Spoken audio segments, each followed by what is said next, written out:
ধন্যবাদ সময় দেওয়ার জন্য। দর্শক, পুরো অনুষ্ঠান জুড়ে আপনাদের সাথে আছি। আমি জয়নুল আবেদিন বলছিলাম। নির্বাচনী প্রতিশ্রুতির কথা, প্রতিটি নির্বাচনে এলেই বিশেষ করে প্রার্থীরা বিভিন্ন ধরনের প্রতিশ্রুতি দিয়ে থাকেন। একটি কথা প্রচলিত আছে, নির্বাচনের আগে যে প্রতিশ্রুতি, সেই নির্বাচনের পরে সেই প্রতিশ্রুতির কথা ভুলে যান প্রার্থীরা। এই রেওয়াজ আমাদের দেশে আছে। এবারে প্রতিশ্রুতিগুলো কতটা বাস্তবায়নযোগ্য হবে সেই বিষয় নিয়ে আলোচনা করবো। আলোচনা হবে সমস্যার বিষয় নিয়ে। আর আমি প্রথমে একটু মাসুদ কামালের কাছে একটু যেতে চাই। যারা মাসুদ কামাল, দুই দলের প্রধান, বিশেষ করে যদি বিএনপি চেয়ারম্যান এবং একই সাথে জামায়াতের, আমি দুই দলের প্রধানের একটি কথা বারবার উঠে আসে, দুর্নীতির বিরুদ্ধে কঠোর অবস্থান এবং সেই সাথে আইন শৃঙ্খলায় পরিস্থিতির নিয়ন্ত্রণ, এইসব বিষয়গুলো বেশি উঠে আসছে। ফ্যামিলি কার্ড, কৃষি কার্ড এবং সেই সাথে জামায়াতের সোশ্যাল স্মার্ট কার্ড, এই বিষয়টাও আসছে জনগণের কাছে, ভোটের কাছে। এই যে প্রতিশ্রুতিগুলো কতটা বাস্তবায়নযোগ্য করতে পারবে বলে মনে হয় যে নতুন বাংলাদেশে ২৪ পরবর্তী? দেখেন, প্রতিশ্রুতি খুব ভালো জিনিস, মানুষকে লোভ দেখানো হয় আর কি। এখন বাস্তবায়ন কতটুকু করা যাবে এটা আগে ভাগে কিন্তু আমি বলতে পারবো না এই কারণে যে এক একটা পার্টির তো এক এক ধরনের ক্যারেক্টার। যেমন আমার মনে আছে, আওয়ামী লীগ যখন ক্ষমতায় আসে তারা 10 টাকা সের দরে চাল খাওয়াবে দিয়েছিল প্রতিশ্রুতি, নিশ্চয়ই কেউ কেউ বিশ্বাসও করেছিল। কিন্তু যখন তারা এটা খাওয়াতে পারলো না, তখন কি কেউ মানে আপনার চাউলের বস্তা নিয়ে দাঁড়াইছে রাস্তায় যে আপনি কেন খাওয়াইতে পারলেন না? কেউ বলে নাই। এটা দেখুন, তেমন বেশি হইচই কিন্তু হয় নাই। এগুলো হয় না কেন? যখন তারা এগুলো দেয় তখনই মানুষ নিজের একটা হিসাব করে নেয় যে এগুলি বলার জন্য কিছু আছে, বলার জন্য বলে এমনি বলে। আবার কিছু কিছু আছে তারা সিরিয়াস থাকে, তো তারা প্রায় সিরিয়াস থাকে না, বলে ও বলছে 20 টাকা দিবে, ঠিক আছে আমি 30 টাকা দেবো। যে টাকা আপনাকে দিতেই হবে না সেটা 30 কেন 300 বললে সমস্যাটা কি, বলে দিলাম। এখন এই ধরনের প্রতিশ্রুতি আমাদের এখানে চলে। আসলে একজন মানে সামান্য একজন মনে করেন দেশের নাগরিক হিসাবে, একজন ভোটার হিসাবে আমিও তো সরকারের কাছে কিছু চাই। আমি খেলে আমার কথাটা বলি, আমি এটা বহুর জায়গায় বলি, সেটা এখনো বলি। আসলে না, এই দেশের মানুষ গভর্নমেন্টের কাছে তেমন কিছু চায় না। তারা খালি একটা জিনিস চায়, তারা বলে দেখেন ভাই, আমার মাস শেষে বাজারটা আমিই করব, আপনাকে যে আমার বাসায় বাজার দিয়ে আসতে হবে না, আমার জামা কাপড় আমার সংসার আপনাকে চালাইতে হবে না, ওটা আমিই করব, আপনি খালি আমাকে ডিস্টার্ব করেন না, আর কিচ্ছু না। কিন্তু আমরা চাই সরকার যেন আমাকে ডিস্টার্ব না করে। আনফর্চুনেটলি সরকার আমাদেরকে ডিস্টার্ব করে। আমি একটা এক্সাম্পল দিয়ে বলি আপনাকে। কারওয়ান বাজার থেকে ধরেন, আমি ওখান থেকে আমি জিনিসপত্র কিনলাম, একটা সবজি আমি কিনলাম 80 টাকা কেজি, ঠিক আছে? এই সবজিটা যেখান থেকে আসছে, ধরেন বগুড়ার থেকে আসছে, এটা বগুড়া কিন্তু এটা বিক্রি হয় 40 টাকা কেজি। তো তার সঙ্গে যদি আপনি পরিবহন খরচ ধরেন, তাহলে দাম হতে পারে 45 টাকা কেজি, বড় জোর 50 টাকা কেজি। তো এটা 80 টাকা কেজি হচ্ছে কেন? হচ্ছে এই কারণে মাঝখানে কিছু চাঁদাবাজ আছে, তারা ঘাটে ঘাটে চাঁদা তুলতেছে, রাস্তায় চাঁদা উঠাচ্ছে, এখানে এসে চাঁদা তুলতেছে। এই যে চাঁদাবাজ, এদেরকে নিয়ন্ত্রণ করার দায়িত্ব কার? সরকারের। এদেরকে সরকার নিয়ন্ত্রণ করে না। কেন করে না? কারণ চাঁদার ভাগটা ওনারাও পায়। আমরা তো দেখেছি আগের গভর্নমেন্ট চলে যাওয়ার পরে যে আসাদুজ্জামান খান কামাল, উনি নাকি এই কারওয়ান বাজার থেকে প্রতিদিন নাকি 1.5 কোটি না 2 কোটি টাকা পাইতেন। তার মানে কি, উনি চাঁদার ভাগ পাইতেন 1.5 কোটি টাকা, ওনাকে দিত। দেওয়ার পর তো ওরা তুলতো আরো বেশি, ওটা নিজেরা ভাগাভাগি করে নিত। তাহলে ফিগারটা যে কোথায় দাঁড়ায়? কারওয়ান বাজারে, কিন্তু এন্ড পয়েন্টে যেখান থেকে গ্রাহকরা কিনবে, ওইখানে এই অবস্থা। সারা রাস্তায় কি হতো? তো এই পুরা জায়গাটা কে চাইলে নিয়ন্ত্রণ করতে পারে? সরকার চাইলে পারে। আমি সরকারকে গেলে এটি বলতে চাই যে আমাকে আপনি 40 টাকা সবজি 80 টাকায় কিনতে বাধ্য করেন না। আপনি করতেছেন। আপনি কিভাবে করতেছেন? আপনি কোনো কিছু না করে করতেছেন। মানে আপনি এই দুর্বৃত্তদেরকে থামাচ্ছেন না, আপনি দুর্বৃত্তদেরকে তাদের অপরাধ কর্ম করতে দেওয়ার মাধ্যমে আপনি আমাকে ডিস্টার্ব করতেছেন, যে কারণে আমাকে 40 টাকার জিনিস 80 টাকায় কিনতে হচ্ছে। আমি একটা প্রশ্ন এই কাজটা করেন না। জামায়াত যে চাঁদাবাজ মুক্ত বাংলাদেশ গড়বার যে প্রতিশ্রুতি দিচ্ছে, এটা কি কতটা সম্ভব? শুনেন, এটা প্রতিশ্রুতি দেওয়া লাগবে না, এটা সম্ভব। এটা যে কোনো সরকারের পক্ষে সম্ভব। যদি তারা এটা মিন করে, যদি তারা বলে যে আমি আসলে এটা করতে চাই, সম্ভব। জামাতের পক্ষে সম্ভব, বিএনপির পক্ষে সম্ভব, যে কারোর পক্ষে সম্ভব। সমস্যাটা হলো কি, এরা তো যেটা বলে সেটা করে না, বলে যেটা কেউ করে না। তো এই জায়গাটাতে আমাদের সন্দেহটা থেকে যায়। আমি আসবো আপনার কাছে জনাব আতিকুর রহমান। আপনাদের দলের পক্ষ থেকে বিভিন্ন প্রতিশ্রুতি দেওয়া হয়েছে, তার মধ্যে কিছুদিন আগেও মনে হয় পলিসি সামিটে একটা প্রতিশ্রুতি ছিল, সেখানে ৬৪ বছরের ঊর্ধ্বে এবং ৫ বছরের নিচে শিশুদের বিনামূল্যে চিকিৎসা সেবা প্রদান করা হবে, এই বিষয়টা উঠে আসে। কিন্তু আমার প্রশ্নটা হলো, যে মেডিকেল কলেজগুলো আছে সরকারি মেডিকেল, সেখানে তো আসলে বিনামূল্যেই চিকিৎসা হয়, আপনারা আবার এই কি ধরনের বিনামূল্যে চিকিৎসা সেবা দেবেন? সেটা কি, আর যদি দেন ৬৪ বছরের ঊর্ধ্বে ওদের দিবেন, আর ৫ বছর নিচে শিশুদের মাঝখানে যারা আছেন তারা কি দোষ করেছে? জি, ধন্যবাদ আপনাকে, ধন্যবাদ আমাদের সহ আলোচক এবং যারা দেশবাসী শুনছেন সবাইকে আমাদের শুভেচ্ছা এবং সালাম জানাচ্ছি। দেখুন, আপনি একটা ভালো বিষয় উপস্থাপন করেছেন। জামাত ইসলামের এই যে সামিটটা হলো, মানে বাংলাদেশের ইতিহাসে প্রথমবারের মতো কোনো রাজনৈতিক দল তারা ক্ষমতায় আসলে তারা কিভাবে রাষ্ট্র পরিচালনা করবেন তারা সেই পলিসিগুলো উপস্থাপন করেছেন। যদি আপনাকে বলি, এই পলিসি সামিটের প্রস্তুতি বহু আগ থেকে হয়েছে এবং প্রায় ৩০টি দেশ থেকে যারা জামাত ইসলামী একসময় করেছেন, ছাত্র শিবির করেছেন, এখনও করছেন, এবং যারা বিভিন্ন জায়গায় ভালো অবস্থানে আছেন, বিশ্ববিদ্যালয়ের টিচার আছেন, গবেষক আছেন, এই সবাইকে নিয়ে এসে বিভিন্ন দেশের রাষ্ট্র পরিচালনার দিকগুলোকে সামনে রেখে বাংলাদেশের বাস্তবতাকে আমরা বিবেচনায় নিয়েই মূলত এই পলিসিগুলো আমরা করেছি। দেখুন, বাংলাদেশের স্বাস্থ্য খাতের দুরবস্থাটা কেন আমরা সবাই জানি। বাংলাদেশের যারা রাজনীতিবিদ, আমি তো আমার কথাও বলি, তারা কি করেন, অসুস্থ হলেই তারা দেশের বাইরে চলে যান, সিঙ্গাপুরে যান, লন্ডনে যান, কিংবা আরও ভালো তারা চায়না চলে যান। যার জন্য বাংলাদেশের স্বাস্থ্য খাত কিংবা মানুষের সেবার যে দিকটাকে উন্নত করা দরকার ছিল সেটা কেউ কিন্তু মনোযোগ দেননি। বা আমাদের স্বাস্থ্য খাতে যথেষ্ট বরাদ্দ, কিন্তু সেখানে অনেক কম বরাদ্দ। যেটা জামাতে বা বলেছে তারা জিডিপি তারা 7 থেকে 8% তারা সেখানে বরাদ্দ করবে। দেখুন, মানুষের অসহায়ত্ব দুই অবস্থা হয়, 1 থেকে 5, 0 থেকে 5 পর্যন্ত সে খুবই অসহায়, অন্য নির্ভরশীল থাকেন। আবার 64-এর পরে মানুষ আরও অসহায় হয়ে যান। এই সময়টা কিন্তু একটা শিশুর জন্য তার পরিবারের বিষয় আছে সেখানে গুরুত্বপূর্ণ, আবার একজন বৃদ্ধের জন্য কিন্তু তারও সেখানে যত্নের বিষয়গুলো আছে। কিন্তু বাংলাদেশে আমাদের যে সরকারি হসপিটালগুলো আছে, দেখুন, একটা জেলাতে ধরুন আপনার 7 থেকে 8 লক্ষ মানুষের বসবাস, সেখানে সিট মাত্র আছে 70 থেকে 80টা। বহু মানুষকে সেখানে হসপিটালে গিয়ে তাকে ফ্লোরে শুতে হয়, ব্যবস্থাপনা সেখানে থাকে না। আমাদের যতটুকু আছে, ডাক্তার বলেন, নার্স বলেন, কিংবা আমাদের এইগুলোর কিন্তু যে আন্তরিক সেবা দেওয়াটার কথা বাংলাদেশের মানুষকে, সেই সেবা কিন্তু সেখানে পাচ্ছে না। জামাত ইসলামের আমরা সকল মানুষকে আমরা সেবা দেব, বিশেষ করে যে 2 শ্রেণীর মানে সেবাটা বেশি প্রয়োজন, যিনি অন্যের উপরে নির্ভরশীল, যদি তার ব্যাপারে আলাদা করে গুরুত্ব দেওয়া হয়, আশা করি মানুষগুলোর স্বাস্থ্য ঝুঁকিতে থাকবে না, তারা সেবা ভালো পাবেন। এবং আমরা মনে করি যে এটা বর্তমান অত্যন্ত সরকারি মেডিকেল কলেজগুলোতে দিবেন, তাই তো? নাকি না, আলাদা কোনো মেডিকেল কলেজ আমরা করবেন? জামাত ইসলামী বলে যদি আমরা সুযোগ পাই সব জেলাতে ভালো মানের হসপিটাল আমরা করব, এবং ওই জেলার মানুষের চাহিদার আলোকে সেখানে হসপিটালের বেড সংখ্যা বাড়বে, ডাক্তার সেখানে বাড়বে, উপকরণ সেখানে বাড়বে, এবং যাতে করে মানুষের এই চিকিৎসা সেবাটা দৌড়গোড়ায় পৌঁছানো আস্থা মানুষ পায়, সেই জায়গাটাকে আমরা ইনশিওর করার জন্য চেষ্টা করব। জি, ধন্যবাদ আপনাকে। আমি একটা ক্লিয়ার প্রশ্ন একটা করি, সেটা হচ্ছে এই যে 20 তারিখ সম্ভবত মনোনয়ন প্রত্যাহারের দিন পার হয়ে গেছে, সেখানে দেখা গেছে 4টি আসনে, যারা আপনারা 30টি আসন এনসিপিকে ছেড়েছেন, সেখান থেকে 4টি আসনে মনোনয়ন প্রত্যাহার করতে পারেনি জামায়াতের প্রার্থীরা, এবং তারা বলা হচ্ছে সমর্থকরা তাদেরকে ঘিরে রেখেছেন, সেই জন্য তারা পারেনি, নাকি ইচ্ছে করে করেনি, কিংবা জামায়াতের মধ্যে সেই আনুগত্যর বিষয়টা কমে আসছে, দল যত বড় হয় আমরা দেখেছি বিদ্রোহী প্রার্থী হয়, আপনারাও কি সেই পথে হাঁটছেন কিনা?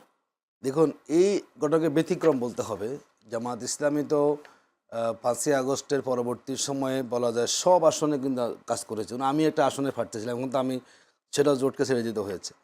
তো স্বাভাবিকভাবে আসলে যারা ময়দানে কাজ করে তারা একটা সমর্থক গোষ্ঠী তৈরি হয়ে যায়, তিনি অনেক পরিশ্রম করেন। এই সংখ্যাটা খুব বেশি না। ইতিমধ্যে কিছু জায়গায় আমরা সংবাদ সম্মেলনকে বলে দিয়েছি এখানে আমরা প্রার্থী থাকবে না, সম্ভবত 2 থেকে 3 জায়গাতে। আশা করি এটাও আস্তে আস্তে সমাধান হয়ে যাবে। জামাত ইসলামী যে নির্দেশনা, এটিকে সবাইকে মানতে হয়, এবং সেটা আমরা মেনেই আমরা এই সংগঠনটা আমরা সেখানে করেছি। কিছু ব্যতিক্রমী ঘটনা আর তো কোথাও নাই। দেখুন আমরা বিএনপি দেখি প্রায় সম্ভবত 91 জন তাদের বিদ্রোহী প্রার্থী আছে। এই 3-4 বিএনপি তো অনেক জায়গাতে বড় দল, তারা তো হ্যাঁ, বলে যে তাদের অনেক না, বিদ্রোহী বড় প্রার্থী দল হলে তো থাকতেই পারে। তাদের আরো ভালো শৃঙ্খলা লাগবে। মানে শৃঙ্খলাবিহীন কেউ বড় দল হতে পারে। বড়ত্ব হলো আপনাকে একটা ডিসিপ্লিন আপনাকে আসতে হবে। জামাত ইসলামী আমরা চেষ্টা করে যাচ্ছি, আশা করি অসুবিধা হবে, ভোটের মোটে প্রভাব পড়বে। জামাত বিএনপিও এখন এক্সাম্পল দিতে পারে কিনা জামাতকে? আপনারা তো রেজিমেন্টেড যে একটা দল বলা হয়, আসলে সেখানেও তো এখন বিদ্রোহীরা আপনি আছে। একজন, আমরা মানুষের সংগঠন, তো এটা তো কোনো ফেরেশতাদের সংগঠন না। মানুষ অনেকে নানা ধরনের মত থাকতে পারে, কিন্তু দিন শেষে জামাত ইসলামীটাকে আমরা নিয়ন্ত্রণ করতে পারবো। এবং আমাদের সংগঠনের সিদ্ধান্তের বাইরে একজন নেতাও তার বাইরে যাওয়ার সুযোগ নাই। হয়তো 2-1 দিনের মধ্যে জিনিসটা সমাধান হয়ে আশা করি যে আমাদের সমঝোতা তার ভিত্তিতে ইলেকশন সেখানে হয়ে যাবে। ধন্যবাদ যারা মাসুদ কামাল। জিএম কাদের আজকে বলেছেন আওয়ামী লীগ ছাড়া নির্বাচন গ্রহণযোগ্য হবে না। এই কথাটা তিনি তুলছেন, কিন্তু জাতীয় পার্টি বিভিন্ন জায়গায় মনোনয়ন তিনি জমা দিয়েছেন, তারাও নির্বাচন করছেন। তাহলে গ্রহণযোগ্য নির্বাচনই যখন হবে না, তারা কেন নির্বাচনে অংশগ্রহণ করছে? এক, দ্বিতীয় কথা হলো তারা এই নির্বাচনে কতটা আসন পাবে, যেহেতু আওয়ামী লীগ ভোটে অংশ নিচ্ছে না, সেই ভোটগুলো কি জাতীয় পার্টির পাল্লা ভারী করবে কিনা? জাতীয় পার্টি নির্বাচন করতেছে এবং জাতীয় পার্টির বিরুদ্ধে নির্বাচন করতে না দেওয়ার জন্য নির্বাচনের আগে অনেকগুলো দল বেশ সক্রিয় ছিল। তার মধ্যে গণ অধিকার পরিষদ ছিল, জামাত ইসলামও ছিল। তারা বারবার বলেছে জাতীয় পার্টিকে যেন নির্বাচন করতে না দেওয়া হয়। জাতীয় পার্টি নির্বাচন করতেছে, কিন্তু তারা খুব বেশি একটা যে আলোচনায় আছে, বড় বড় মিটিং করছে, সেরকম আমি অতটা দেখছি না। তাদের গণসংযোগ অত বেশি দেখছি না। তার মধ্যে জাতীয় পার্টির জিএম কাদের কিছু কিছু কথাবার্তা বলতেছেন। তার দুটো কথা বেশ আমার কাছে মনে হলো যে আলোচনার মতো। প্রথম উনি বললেন যে উনি না ভোটের পক্ষে কথা বলছেন, ওরা আমরা না ভোট দিব। না ভোটের পক্ষে সরাসরি বলার মতো লোক আমি এই প্রথম একজন লিডারকে ওনাকে দেখলাম। অনেকেই বলছেন যে বিএনপির সরকারের পক্ষ থেকেও বলছে অনেকে, না ভোট সরাসরি তা বলেন। জয়নুল আবেদিন ফারুকের একটা তথ্য দেখলাম, সেটা যাক, আমি সেটা দেখি। মেজর হাফিজও বলছেন, হ্যাঁ, মেজর হাফিজের জন্য বলছেন না ভোট কেন, গণভোট কেন। দেখেন, না ভোটের জন্য প্রচারণার কথাটা আমি আমি প্রশ্নটা ওনার মুখে প্রথম আসবো শুনছি পরে। আর কি।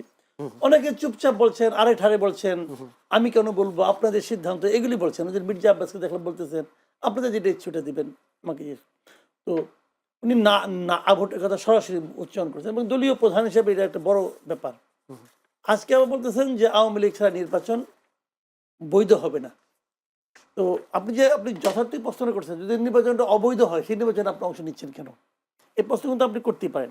আমার কি মনে হয় জানেন, উনি বোধহয় সম্ভবত আলোচনায় আসতে চাইছেন, যে এগুলো আমি বলবো, লোকে আমাকে নিয়ে আলোচনা করবে, একটু মানে আমি কভারেজ পাবো। এটা আওয়ামী লীগকে বাদ দিয়ে নির্বাচনটা আমি ব্যক্তিগতভাবে পছন্দ করি না, আমিও চাই না। আমি মনে করি যে আওয়ামী লীগ এই নির্বাচনে থাকা উচিত ছিল, এটা আমি পার্সোনালি মনে করি। কিন্তু সরকার একটা নির্বাহী আদেশে আওয়ামী লীগের রাজনৈতিক কর্মকাণ্ড স্থগিত করছে।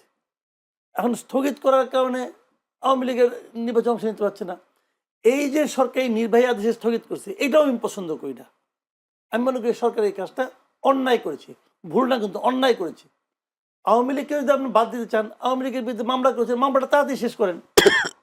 মামলার কাজটা, মামলা তো ভালোভাবে শুরুও হয়নি একদিনও।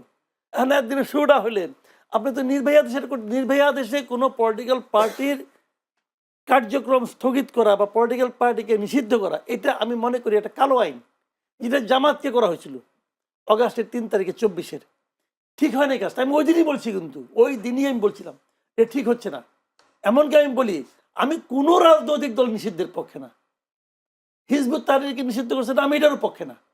এখন পক্ষে না তার মানে কি আমি হিজবুত তাহরির করবো না? আমি আইন অমান্য করতে চাচ্ছি না। এখন আমি এটার পক্ষে না, পছন্দ করি না, সমালোচনা করি, সবই ঠিক আছে। কিন্তু যখন আওয়ামী লীগকে স্থগিত করছে, তখন তো আওয়ামী লীগ আর করতে পারছে না। এই জন্য আমি হাহুদাস করতে পারি, কিন্তু আমি আইন ভাঙতে পারবো না।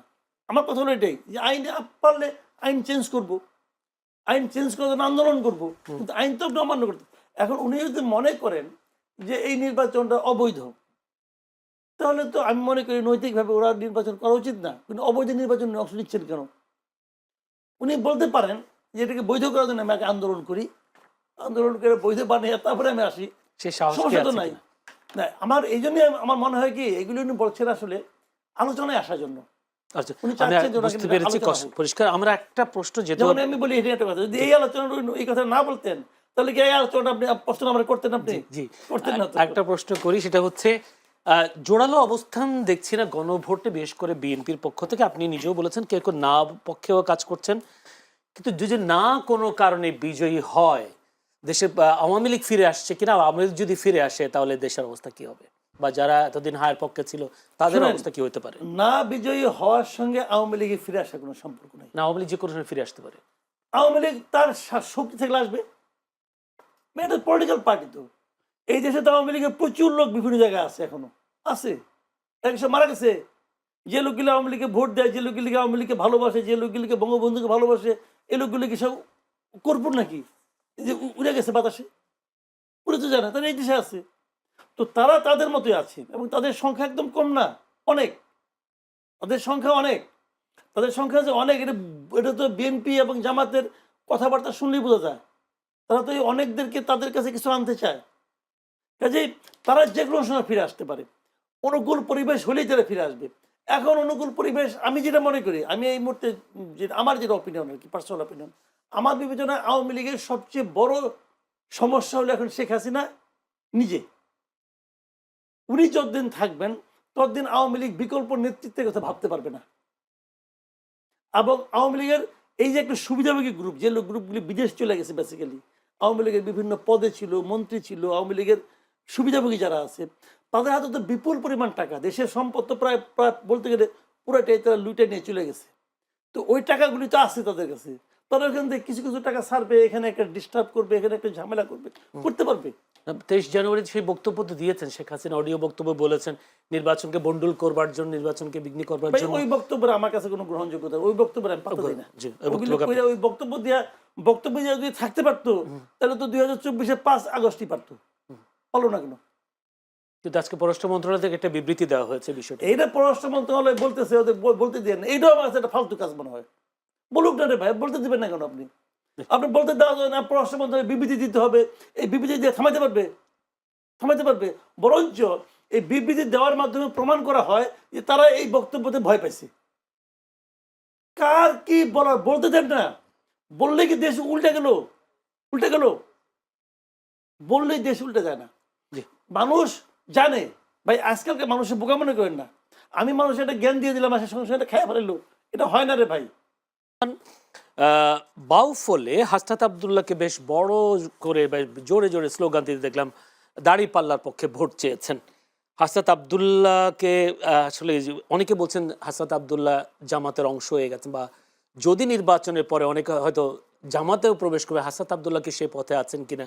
আর হাসনাত আবদুল্লাহ নিজের পক্ষে ভোট না চেয়ে জামাতের দাড়িপাল্লার পক্ষে ভোট চাওয়াটা কতটা যৌক্তিক, সেটাও একটু আপনি বলবেন, ঠিক আছে?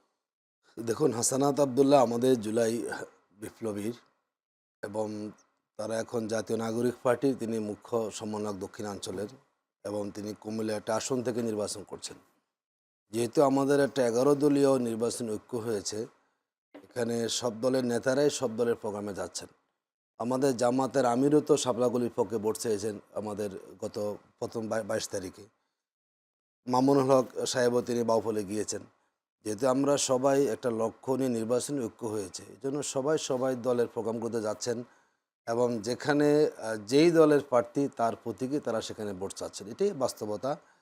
আমরা মনে করি আমাদের হাসানাত আবদুল্লাহ আমাদের সেই 24 আগস্ট থেকেই বলা যায় সব জায়গাতে আমাদের উপস্থিতি লক্ষ্য করেছি, এবং যেখানে অন্যায় হয় কিংবা দুর্ভোগ হয় সব জায়গায় তিনি ছুটে চলে, এখন তার অবস্থান ধরে রাখতে পেরেছেন। এবং বাংলাদেশের বর্তমান যুবকদের কাছে তিনি একটা মডেল। তিনি তার বক্তব্য, তার ভূমিকা, একটা ভালো গ্রহণযোগ্যতা তিনি ধরে রাখতে পেরেছেন দীর্ঘ সময় পর্যন্ত।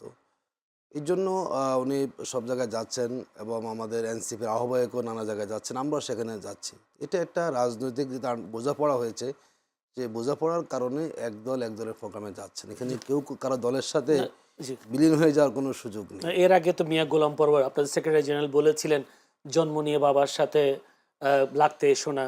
তো এখন কি আসলে বাবা ছেলে ছেলে বাবার দলে এরকম গেছেন কি? অনেকে বলছে অনেক কথাই হয়, আমরা তো পাল্টাপাল্টি কথা জানি না, আমরা সেখানে আবার পাল্টাপাল্টি কথা হবে, এটি তো আমাদের রাজনীতির সৌন্দর্য। আমরা সিনিয়ররা আমাদেরকে শিখাবেন, এটাই আমাদের বোঝাপড়া। এবং কেউ কাউকে বলে ফেললেই যে চূড়ান্ত কথা সেটা নয়। একটা সময় এসে দেশের স্বার্থে, জনগণের স্বার্থে সবাইকে একটা জায়গায় সেখানে আসতে হয়। এবং আমরা মনে করি এনসিপির তারা সঠিক গার্ডিয়ানশিপ সেখানে পেয়েছে এবং জামাত ইসলামী তার জায়গা যথেষ্ট তাদের সেভাবে স্নেহ দিয়ে কিন্তু তাদেরকে এগিয়ে নেওয়ার চেষ্টা করে যাচ্ছে। কারণ আমরা চাই আমাদের বিপ্লবের শক্তিটা টিকে থাকুক, জি যাতে ভবিষ্যতে আরও বিপ্লবী সেখানে তৈরি হতে পারে। সেই জায়গা থেকে তাদের প্রতি আমাদের দায়িত্ববোধ আছে। আমরা সেখানে সহযোগিতা করে যাচ্ছি যাতে করে তাদের যে যুবকদের যে তারা সেখানে ভূমিকা রাখার সুযোগ পেয়ে যান। জি একটা প্রশ্ন করে রাখি, সময় পাবো কিনা জানি না। ব্যারিস্টার শাহরিয়ার কবির তিনি একটি বক্তব্যে বলেছেন দাঁড়িপাল্লায় ভোট না দিলে কবরে জিজ্ঞেস করা হবে। আসলে এই দাঁড়িপাল্লায় ভোট না দিলে কবরে কি এরকম কোনো প্রশ্ন করার সুযোগ আছে? দেখুন, এটি হয়তো ওনার একটা প্রতীকী কথা উনি বলেছেন। আপনি যেহেতু ভোটটা একটা আমানতের অংশ, জি আমি যদি মনে করেন ভালো মানুষকে ভোট দিই তাহলে তার ভালো কাজের সবটা কিন্তু আমি পাবো। হুম, আবার যদি আমার ভোটে কেউ অন্যায় করেন, তিনি ঘুষ খান, তিনি নানা কাজ করলে সেটা অপরাধ কিন্তু আমি পাবো। এখন ধরুন যদি আমি কাউকে ভোট দিয়ে ইলেক্টেড করি, যদি সেই লোকটা কোনো অন্যায় কাজ করে, যদি সেই ধরুন যে আপনার চাঁদাবাজি করে, টেন্ডারবাজি করে, ব্যাংক লুট করে, নিঃসন্দেহে আমার ভোটের কারণে সেই লোকটাই সুযোগ পেয়েছে বলে কিন্তু আমারও কিন্তু সেখানে দায়িত্ব আছে। তিনি বুঝিয়েছেন যদি আপনি কাউকে খারাপ মানুষকে ভোট দেন, নিঃসন্দেহে তার খারাপ কাজের পরিণতি আপনাকে কিন্তু ভোগ করতে হবে। এই জন্য হয়তো প্রত্যেকেই বলেছেন যদি ভালো মানুষকে আপনি ভোট দেন, যেটা জামাত ইসলামী আমরা বলি যে আমরা সৎ মানুষের দল, আমরা দুর্নীতিমুক্ত থাকার চেষ্টা করি, আমরা অন্যায় কাজের সাথে আমরা সম্পৃক্ত নই। নিঃসন্দেহে যেহেতু ভোট একটা আমানত, যদি আপনি সৎ মানুষকে ভোটটা দেন তো জবাবদিহিতা আপনার সহজ হয়ে যাবে। যদি অসৎ মানুষকে আপনি ভোট দেন তাহলে জবাবদিহি আপনার কঠিন হবে। হয়তো এই জায়গাটাগুলি মিন করে বুঝিয়েছেন যে আপনি সেক্ষেত্রে আপনার আমানতটাকে আপনি খেয়ানত করবেন না, যেই হোক, যাতে আপনার ভোট পেয়ে কেউ অকল্যাণজনক কাজ সেখানে করার সুযোগটা না পেয়ে যায়। সেক্ষেত্রে কবর জান্নাত এইসব কথাগুলো বললে অনেককে এইটা বলার সুযোগ করে দিচ্ছে কিনা জামায়াত ধর্ম নিয়ে ব্যবসা করে? দেখুন, আমরা বলি যে আমরা যে এই বক্তব্য আমরা দিয়েছি, আমরা দেখলাম সেদিন আমাদের বিএনপির চেয়ারম্যানও বলেছেন, যদিও আমরা মানে কল্পনাও করতে পারি নাই যে এত বড় একজন ব্যক্তি এই ইস্যুতে কথা বলবেন। এটা আমাদের কাছে খুবই একটা মানে হাস্যকর মনে হয়েছে। কোন বিষয়টা? এই যে জান্নাতের টিকিট বিক্রি করে, কিন্তু আমরা স্টেটমেন্ট দিয়েছি দলের সেক্রেটারির পক্ষ থেকে, কোথায় কোন নেতা বলেছেন আমাদেরকে প্রমাণ হাজির করুন। কোথায় কে বলেছেন তার কোনো সুনির্দিষ্ট কোনো তথ্য প্রমাণ নাই, কিন্তু এটাকে ইস্যু করে একদম দলীয় প্রধান সহ মাঠে বক্তব্য রাখবেন, এটা আমার কাছে রাজনৈতিক অপরিপক্কতা সেখানে মনে হয়েছে। দ্বিতীয় আমি বলি, দেখুন আমার কাছে এখানে আপনারা শিরিক করছেন এই কথা বলছেন। অসংখ্য ডকুমেন্ট এখানে আছে যে বিএনপি নেতারা বলছেন দানা শেষে ভোট দিলে জান্নাত পেয়ে যাবেন, অমুকের নাম দিলে আপনাকে উজু করতে হবে, এই কথা বলেছেন না। আমাদের ব্যাপারে ন্যারেটিভ তার কোনো কোনো কোনো প্রমাণ নাই। আর যারা করেন তাদের ব্যাপারে কিন্তু অসংখ্য প্রমাণ আমার এখানে কিন্তু আমি কালেক্ট করে রেখেছি যে তারা কী সেখানে বলছেন। তো আমরা তো মনে করি জামাত একটা ধর্মভিত্তিক দল, ধর্মীয় আমরা ধর্মকে মেনে চলি, দলটাই আমাদের ধর্মীয়, ধর্মকে নিয়ে আমরা বেঁচে থাকি এবং আমরা জান্নাত জাহান্নামকে বিশ্বাস করি। আমরা মনে ভালো কাজ করলে আমাদের জান্নাত, খারাপ করলে আমাদের জন্য জাহান্নাম। আমরা তো ধর্ম নিয়ে আমরা আছি, কিন্তু যাদের ব্যক্তি জীবনে ধর্ম নাই, যারা হালাল হারামকে মেনে চলেন না, যারা সুদ ঘুষ খাওয়াকে খুব বেশি অন্যায় কাজ মনে করেন না, যারা দুর্নীতিকে জায়েজ মনে করে দুর্নীতি করেন, তাদের জন্য তো ধর্মীয় ব্যবহার করা উচিত না। তারা কেন কথাগুলো বলবেন? আমরা মনে করি রাজনীতিতে প্রত্যেকের বক্তব্য দেবেন, কিন্তু এখানে অমুক দলকে নিয়ে এভাবে শিরিক মুশরিক বলে দেওয়া, দেখুন এটি কত জঘন্য কথা বলেছেন। এটা জঘন্য কথা না। আপনি শিরক, আপনি কাউকে কাফের বলতে পারেন? একসময় আমরা দেখতে বাংলাদেশে আলেমরা একজন কাফের পথে হয়ে যেত। এখন দেখেন দলের প্রধান তিনি কাউকে উনি মুখ কাফের, উনি শিরক করছেন। এটা অত্যন্ত একটা আমি মনে করি রাজনৈতিক অপরিপক্কতা। একটা বড় দলের প্রধান হয়ে কিন্তু এই ধরনের ছোটোখাটো বিষয়ে পাবলিক প্লেসে বক্তব্য দেওয়াটা, ওনার অবস্থান সেখানে খাটো হয়েছে। এবং আপনি দেখেছেন গত একদিনে উনি কাউকে আজকে অবস্থান পরিবর্তন করে ফেলেছেন। ওনার এই বক্তব্যের সঠিক উনি বুঝে ফেলেছেন। উনি দীর্ঘদিন দেশের বাইরে ছিলেন, দেশে এসেছেন, কোথায় কোন কথা বলতে হবে। আমরা মনে করি এই জাতীয় বক্তব্য বড় জায়গাগুলো আসলে জনগণ হতাশ হয়ে যায়। এগুলো নিচের লেভেলের লোকেরা বলতে পারেন, এটা রাজনৈতিক, তারা একটু আলোচনা থাকার জন্য, কিন্তু বড় লেভেলের যেগুলো কথা বলেন যার কোনো ভিত্তি নাই, এটা আসলে আমাদের জন্য খুবই অনাকাঙ্ক্ষিত। জি ধন্যবাদ আপনাকে জনাব মাসুদ কামাল। কালকে একটি ঘটনা নিশ্চয়ই আপনিও আপনার নজরে এসেছে, সেটি হচ্ছে ছাত্রলীগ নেতা সাদ্দাম যশোর কারা ফটকের সামনে তার মৃত স্ত্রী এবং তার 9 মাসের বাচ্চাকে দেখেছেন, বলা হচ্ছে 5 মিনিটের মতো সময় দিয়েছে সরকারের পক্ষ থেকে। এই যে এত বড় একটি ঘটনা, তাকে প্যারোলে মুক্তি দেওয়া হলো না, যদিও আজকে গণমাধ্যম বলছে যে প্যারোলে মুক্তির জন্য আবেদন করা হয়নি, সেটা কতটা, তা এই যে তার সাথে যে আচরণ, এই আচরণটাকে কতটা মানবিক অমানবিক আপনি বলবেন? না, এই আচরণটা খারাপ, এটা খুবই খারাপ।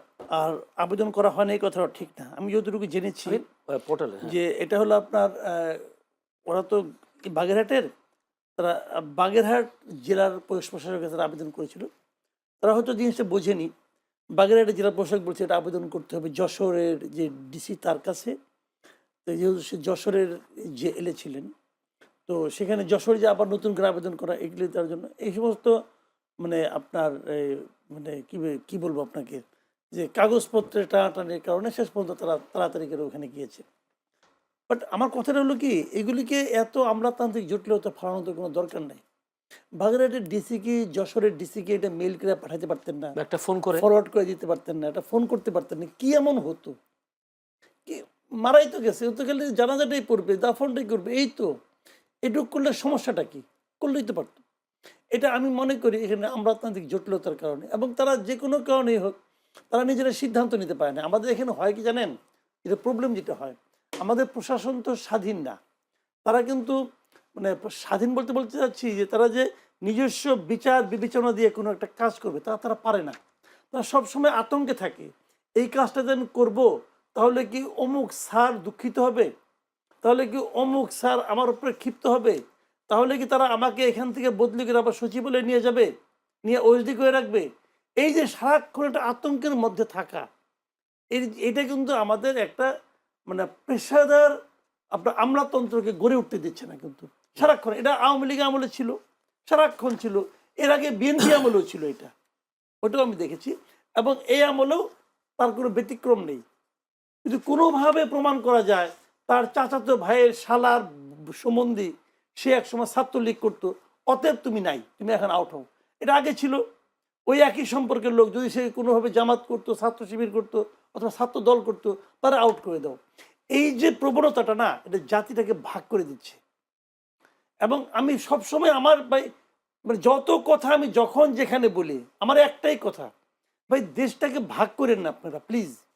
বিভক্ত জাতি কখনো অগ্রসর হতে পারে না, পারিনি তো আমরা। পৃথিবীতে কোথাও পারেনি, আপনিও পারবেন না। আপনি অন্যকে আপনার মতো করে, তার কথা সে বলবে, আপনার কথা আপনি বলবেন, কিন্তু দেশটা অগ্রসর হবে, এবং সে তার কথা আপনার কথার সঙ্গে মিলল না, অতএব তার এদিকে সরাই দাও, তারা ভ্যানিশ করে দাও। এই যে নিশ্চিহ্ন করার যে রাজনীতিটা, এটা আমাদের দেশটাকে একদম শেষ করে দিচ্ছে। জি। তো এখানেও তাই হয়েছে। আপনি আমাকে একটা কথা বলেন ভাই, তার বিরুদ্ধে একটা মামলা হয়েছে, সে কে নিষিদ্ধ সংগঠনের নেতা। এখন নিষিদ্ধ সংগঠনের নেতা হলেই কিন্তু তার বিরুদ্ধে মামলা হবে, এটা কিন্তু ম্যান্ডেটরি না। নিষিদ্ধ সংগঠনের নেতা যদি সেই নিষিদ্ধ সংগঠনের জন্য কোনো কর্মকাণ্ডে লিপ্ত না হয়, তাহলে তাকে তো আপনি কিছু বলতে পারেন না। সংগঠন নিষিদ্ধ করে দিচ্ছেন, নিষিদ্ধ করে দিচ্ছেন। এখন ছাত্রলীগের একটা মনে করেন থানা কমিটির একজন সদস্য অথবা মেম্বার অথবা সভাপতি, সে চুপচাপ বাজারে যাচ্ছে, বাজারে ব্যাগ নিয়ে, তাহলে আপনি ধরে বলবেন যে তুমি ছাত্রলীগ করতে? এক সময় ছাত্রলীগ করা তো অপরাধ হইতে পারে না। যখন এখন নিষিদ্ধ করার পর আমি ছাত্রলীগের কর্মকাণ্ড করি কিনা এটা আপনি দেখেন, আমি মিছিল করি কিনা, মিটিং করি কিনা, বক্তৃতা দেই কিনা, লেখালেখি করি কিনা এটা দেখেন, আমি পরিচয় দিই কিনা এটা দেখেন আপনি। তো এখন এই দেশে এখন ওটা চলছে, এটা হলো মব বাসলে। তো এখন তাকে আপনি ধরছেন, জেলে নিছেন, নিশ্চয়ই কোনো কোনো মামলা করছেন, মামলায় নিছেন, যে মামলায় করছেন, মামলার কি ভাই জামিন পাওয়ার যোগ্যতা তার নাই? জামিন পাওয়ার তো আমার অধিকার, উনি অ্যাডভোকেট ভালো জানবেন। জি। আপনি আমাকে বলেন, আমাদেরই এক কলিগ এই যে আনিস আলমগীর, তাকে আপনি জেলে ঢুকেছেন, তার অপরাধটা কি? ওর যে প্রাথমিক যে রিপোর্ট এফআইআর যে কপিটা একদম পড়ছি, উনি নাকি কবে টকশোতে কি বলছেন সেটা বলার কারণে জুলাই রেভলিউশনারিকে একজন ভদ্রলোক, তার নাম জীবনে শুই নেই ভাই, ওই লোক যে কে চিনি না, সে যে মামলা করছে, তার কখন মামলা করছে? তাকে ধরে নিয়ে যাওয়ার পরও, ধরে নিয়ে গেছে সন্ধ্যা 7টার সময়, রাত 8টার সময় সে মামলা করছে। মানে মামলা করার আগেই পুলিশ তাকে ধরে ফেলেছে। পুলিশ বুঝতে পারছে এই ধরনের একটা মামলা হতে পারে, অর্থাৎ আগে আমি তাকে ধরে ফেলাই, ধরে ফেলাইছে। ধরে নিয়ে এসে সেই মামলায় তার কোন বক্তব্যে সে ক্ষুব্ধ হয়েছে, এবং তার কাছে মনে হয়েছে এর মাধ্যমে নিষিদ্ধ সংগঠন আশকারা পাইতে পারে। তো নিষিদ্ধ সংগঠন কোনটা? আওয়ামী লীগ তো নিষিদ্ধ সংগঠন না, কার্যক্রম নিষিদ্ধ শুধু। আওয়ামী লীগ হলো একটা স্থগিত হওয়া সংগঠন। তো নিষিদ্ধ সংগঠন হলো একমাত্র দুইটা বাংলাদেশে, ছাত্রলীগ আর হিজবুত তাহরির। তো তার কথায় হিজবুত তাহরির ছাত্রলীগ কি হবে? কিছুই হবে না। তো তারপরে তাকে 2বার 3বার তার মামলা উঠছে, জামিন, বিচারক তাকে জামিন দিচ্ছেন না। বিচারক নিশ্চয়ই অত্যন্ত জ্ঞানী লোক, এই জ্ঞানের পরীক্ষা তো তাকে আখিরাতে দিতে হবে। এই জ্ঞানের জন্য সে কি জ্ঞান প্রয়োগ, বিচারকের প্রতি আল্লাহ ছাড়া কেউ নাই। তো উনি যে নিজের একটি সিদ্ধান্ত দিচ্ছেন, এই সিদ্ধান্ত ঠিক হলো কি ভুল হলো, এই বিচার আল্লাহ একদিন করবে না, হাসরের ময়দানে করবে। তো এটা কি তার মাথায় আছে? সে তো মনে করতেছে আমার মানে হলো গিয়া কি বলবো, ঈশ্বর হলো গিয়া আমার মন্ত্রী অথবা উপদেষ্টা। সে তো এইখানে তার করে রাখছে, কেবলা বানায় রাখছে। তো এইগুলো হলো সমস্যা। যতদিন পর্যন্ত এই প্রক্রিয়া, এই প্রবণতা না থামবে, ততদিন পর্যন্ত দেশে আপনারা আইনের শাসন আনতে পারবেন না। ততদিন পর্যন্ত দেশে এই সমস্ত ঘটনা, সাদ্দামদের ঘটনা ঘটতেই থাকবে, ঘটতেই থাকবে। মাঝখানে একটা কথা বলে নি, ছোট্ট একটা কথা। যিনি আত্মহত্যা করেছেন এবং যিনি তার সন্তানকে হত্যা করে আত্মহত্যা করেছেন, এটা নিয়ে কিন্তু আমার কোনো সমবেদনা নাই। আমি ওই ভদ্র মহিলার এই কাজটাকে একটা অন্যায় কাজ মনে করি। উনি তো নিজে একটা অন্যায় করছেন, আত্মহত্যা করছেন, আর উনি সন্তানকে হত্যা করছেন। বেসিক্যালি উনি একজন হত্যাকারী। আপনার সন্তানের মালিক কিন্তু আপনি না, আপনি তাকে মারছেন। এটা ভয়ঙ্কর অন্যায় করছে ভদ্র মহিলা। আমার কাছে সময় খুবই কম। মাসুদ কামাল, আপনার কাছে যদি একটা প্রশ্ন করে রাখি, সেটা হচ্ছে আইসিসি বিশ্বকাপ থেকে বাদ পড়লো বাংলাদেশ, এবং বাংলাদেশে কি পরিমাণ ক্ষতি হলো সেখানে না গিয়ে সে বিষয়টা নিয়ে আপনার কাছে আসবো। জনাব আতিকুর রহমান, এই যে আপনারা যেহেতু 24-এর আগেও সে একই ঘটনাগুলো আমরা দেখেছি, বিএনপি জামায়াত তাদের নেতা কর্মীদের ডান্ডা বেন্ডে পরিয়ে বাপের জানা যায়, মায়ের জানা যেতে দেখেছি। ঠিক 24 পরবর্তী যে নতুন বন্দোবস্ত, নতুন রাজনীতির কথা আমরা আপনাদের কাছ থেকে শুনেছি, যারা আন্দোলন করেছে তাদের কাছ থেকে শুনেছি, এখন সেই যে যশোরে সেই সাদ্দাম, ছাত্রলীগের নেতা সাদ্দামের এই ঘটনাটাকে আবার কেন পুনরাবৃত্তি হতে যাচ্ছে নতুন বাংলাদেশে? দেখুন, আমি মনে করি যে উদ্দেশ্যে এই কাজটি তারা সফল হয়েছে। মানে এই একটা ঘটনাকে পরিকল্পিত প্রচারের মধ্যে দিয়ে আওয়ামী লীগের আমলের অপকর্ম কিছুটা হালকা করার মানসিকতা এখানে ছিল। আমরা দেখলাম যে যশোর জেলা কারাগারে দেখলাম যে তারা আবেদনই করেননি। এখন যদি আপনি আবেদন না করেন, না করে যদি আপনি গিয়ে, এটা তো আমার কাছে মনে হচ্ছে যে আমরা তার জটিলতার কারণে এটা শুনে, এই যদি আপনি বলেন আমাদের বহু নেতাকর্মী কাজ সুযোগটা পায়নি, এমন হয়েছে আমরা 3 দিন ঘুরেছি একটা মানে ফেরালে মুক্তির জন্য, সেটা পাইনি। ওনারা সেই প্রক্রিয়া অবলম্বন করেন না কিংবা করার প্রয়োজন মনে করেন না বলে আবার উল্টো এসে একটা সিম্পিতি পাওয়ার চেষ্টা করাটা কিন্তু সঠিক নয়। দেখুন, আমরা যেটা দেখি বিগত সময়ে, যেমন আমি যখন অ্যারেস্ট হয়েছি 2013 সালে, মনে আছে আমার, যারা আমার সাথে অ্যারেস্ট হয়েছেন প্রায় 30 জন একসাথে। আমার একটা ছোট ভাইকে পুলিশ থানার ভিতরে টেবিলের সোজা 2 হাত ভেঙে দিয়েছে মুসরে। ডিবি অফিসে আমার হাত ভাঙার চেষ্টা করা হয়েছিল। তখন তো দেখি নাই কোনো এরকম সবাই সিম্পিতি অর্জন করার।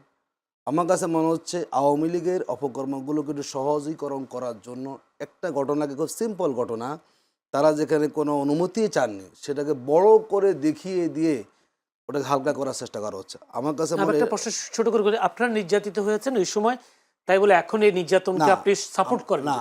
ওনারা তো অনুমতিই চাননি। তাহলে এক কথা, যদি অনুমতি চাননি, না ফলে তখন বিরোধিতা করতাম।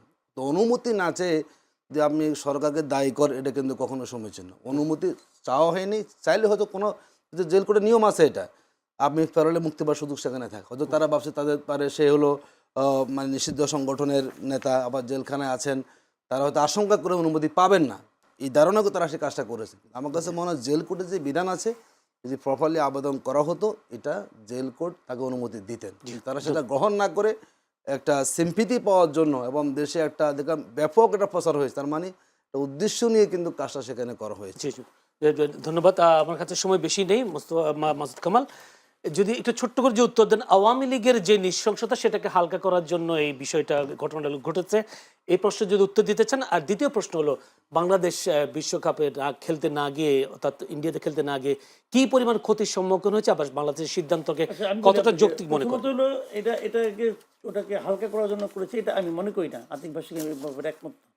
তারা আবেদন করেছিল বাগেরহাট জেলা প্রশাসকের কাছে। তারা জানতো না যে মানে জেলখানা যেখানে, সেই জেলায় করতে হবে। তারা তো এটা মানে পদ্ধতিগত একটা ভুল নিশ্চয়ই তারা করেছিল, কিন্তু এই পদ্ধতিগত ভুল এমন বড় ভুল না এটাকে সমাধান করা যাবে না। আমি তো ওই প্রথমেই বললাম, বাগেরহাটের ডিসি তখন বললেই পারতেন তোমরা ওখানে যাও, আমি বলে দিচ্ছি। বললেই হতো, এটা কোনো সমস্যা নাই। কাজে এটা আমি মনে করি না এটার মধ্যে কোনো প্রি প্ল্যান্ড ওইতে তারা এই কাজটা করেছে এটা করার জন্য। I don't think so. কারণ ওখানে আওয়ামী লীগের কোনো লিডাররা কাজ করে নাই, ওরা আত্মীয় স্বজনরা করছে। কাজেই এখানে আমি রাজনীতি খুঁজবো না, রাজনীতি খোঁজার কোনো প্রয়োজন নেই। এটা মানে বিশ্বকাপের আমি বলি বিষয়টা। এটা কাজটা ভালো হয়নি। আর ক্রিকেটে যেটা, এটা অনেকেই এখন কিন্তু ক্ষতি খুঁজতেছে, কত কোটি টাকা, 100 কোটি টাকা না, কেউ বলছে 25 কোটি 500 টাকা না, কোটি টাকা। 30 কোটি টাকা, অমুক তো। আমি এটা এভাবে দেখি না, আমি এটা এভাবে দেখি না। আমি মনে করি কি, আমি বলি আপনাকে, তারা যেদিন মুস্তাফিজকে পাঠাই দিল এই দেশে, তারা কিন্তু মুস্তাফিজকে অপমান করে নাই, আমাদের পুরো জাতিকে অপমান করছে। ভাই এটা কিন্তু ক্রিকেট না, এর পেছনে কিন্তু একটা পলিটিক্স আছে। ইন্ডিয়ার দুটা পলিটিক্স এখানে, একটা হলো গিয়া অভ্যন্তরীণ পলিটিক্স ছিল। অভ্যন্তরীণ পলিটিক্সটা কথা জানেন? মুস্তাফিজ ছিল KKR-এর প্লেয়ার, পশ্চিমবঙ্গের Knight ইলেকশন এই বছর। ওইখানে পশ্চিমবঙ্গের জনগণকে বোঝানো দরকার যে মুসলমান মানেই জঙ্গি। এই কথাটা বলার মাধ্যমে তারা এই মুস্তাফিজ যদি গুজরাটের প্লেয়ার হইতো তাহলে তারা পাঠাচ্ছে বলে আমি মনে করি না। এখানে একটা লোকাল পলিটিক্স আছে, বিজেপির পলিটিক্স। বিজেপিতে ভারত একটা সেকুলার রাষ্ট্র থেকে দাবি করে, কিন্তু ভারত এখন আর সেকুলার রাষ্ট্র নাই রে ভাই, এটা কয়ে লাভ নাই। বিজেপির যে পলিসি সেটি এখন ভারতের পলিসি, বিজেপিতে সেকুলার পার্টি না। এটা হলো একটা জিনিস। আর দ্বিতীয় জিনিস হলো বাংলাদেশ যে সিদ্ধান্তটা নিচ্ছে, বাংলাদেশ দুইটা সিদ্ধান্ত নিচ্ছে। এক হলো IPL প্রচার বন্ধ, এটা একদম 100% ঠিক আছে, আমি এটার পক্ষে। আপনি আমাকে অপমান করবেন, আপনি বিরাট বড় লোক, আমি একটা ক্ষুদ্র মানুষ, আপনি অপমান করবেন, আমি একটু রাগও করতে পারবো না? কি পাইছেন ভাই আপনি আমারে? তো এটা হবে না, এটা বাংলাদেশ গভর্নমেন্ট যেটা ঠিক করছে। পরের যে পার্টটা, যে বিশ্বকাপে না খেলার সিদ্ধান্ত, এই পার্টটা আংশিক ঠিক আছে। আমি আংশিক ঠিকটা বলি, এটা করতে যাওয়ার আগে বাংলাদেশের একটু ক্রিকেট ডিপ্লোমেসি যেটা আছে সেটা একটু করে নেওয়া উচিত ছিল। একটু হোমওয়ার্ক করে তারপর তারা কাজটা করতে পারতো। সে সঙ্গে সঙ্গে ইনস্ট্যান্ট সিদ্ধান্ত, খেলবো না, এই খেলবো না বলার জন্য তো আরও 5টা দিন সময় ছিল, আরও 10টা দিন সময় ছিল।